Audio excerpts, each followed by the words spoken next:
The Mike Hosking Breakfast, 6 to 9 weekdays on News Talk ZB. G'day there. The Australian social media ban has started. Well, sort of. It came in Monday, but it begins officially on the 10th. D-Day is what they're calling it. The worrying thing is one of the big advocates of the idea said she believed with all her heart, her words, not mine, that we are saving a generation.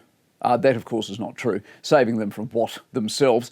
Theory v reality is very powerfully at play in this particular move that we're dealing with. Too many intangibles, basically. Between Monday and this time next week when it starts, teens have been busy finding new apps that aren't covered by the ban. Influencers are busy directing traffic to these new apps in order to work around the rules. The government, smart to this particular plan, has announced a series of new apps that will be covered. So we're sort of in a whack-a-mole stage at the moment. Now, as far as I can work out, a lot of pressure has been placed on the tech companies to make sure that kids basically don't lie. I mean, how literally that works, I've got no idea. Like alcohol, you'll be asked, are you 18 or are you 16? Whether a tech company can be held liable for some kid lying, I suppose, in some way, shape or form will end up in court.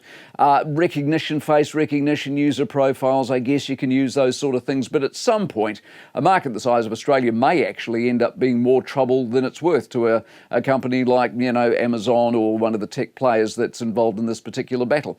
So do they or would they be better off dealing with places like the European Union, the EU, where privacy and trading laws are constantly under review and fines are handed out on an almost continual basis? Never forgetting, of course, that we're now dealing, when it comes to these tech companies, businesses worth more, in fact, than many of the countries and governments they're dealing with. However, flip side, this could, of course, be the Trojan horse. Australia at the forefront of a major global movement that is going to somehow shift the nature of technological interaction of an entire generation. Studies may be launched. If you're banned pre-16, when you got to that golden age, did you get on social media and actually go nuts? Repression, remember, is a problematic trait in a lot of social activity.